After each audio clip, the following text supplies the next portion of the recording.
Les amis, revue de championnat express. Oui, on va prendre 3 petites minutes pour venir parler du championnat de Gambie. Vous savez, ce magnifique pays à l'intérieur du Sénégal où on parle anglais bizarrement. Que dire, encore un changement de leader. Depuis la 15e journée, on n'a que des changements de leader. On a la 21e journée. Il ne reste plus que 9 journées et il y a toujours 6 équipes en course pour le titre. J'ai préféré mettre 6 parce que ça pourrait même être 7. 6 équipes: Port Authority, Bombada, Fortune, Brikama et enfin Real Banjul qui se tiennent en 3 petits points à 9 journées de la fin. C'est extraordinaire. Et que dire de la course pour le maintien également, où il n'y a que 6 petits points d'écart entre le 11e et le 16e. Alors on va voir ce qui s'est passé du côté de la Gambie pour cette magnifique 21e journée. C'est parti.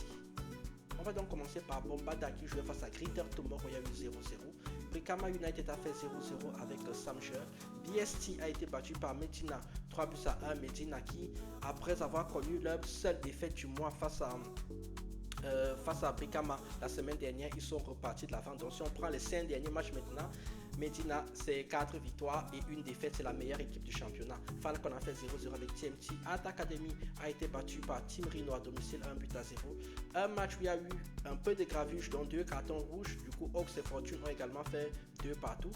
1-0 en faveur de Port Authority face à Real Banjul, c'est-à-dire un choc en haut du classement entre le premier actuel et le 5e maintenant. On ne sait jamais parce que Real Banjul gagne le week-end prochain et que Port Authority paye, peuvent encore se retrouver leader. Steve Biko a été battu par Dodge Lions 2-0. Classement donc ça donne que Port Authority a tête avec 34 points, 33 pour Bombada, 33 pour Fortune, 33 pour Brikama, 31 pour Real Banjul et 31 pour Medina. Vous voyez, 3 petits points séparent le premier et le 6e à 9 journées de la fin. C'est extrêmement serré.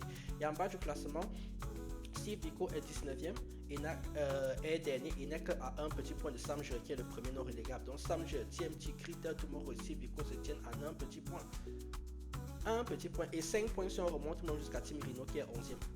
Vous voyez, c'est incroyable ce championnat, il est vraiment très intense. Lors donc de la prochaine journée qui aura lieu la semaine prochaine, on aura Bombada face à Art Academy, Greater Tomorrow face à Dodge Lions, Samjer face à BSC, Team Rhino face à Brikama, Fortune face à Port Authority, Medina face à Falcon, Steve Biko face à Hawks et enfin TMT face à Real Banjul. On aura le temps d'en parler dans 2 semaines, dans 15 jours, tranquillement.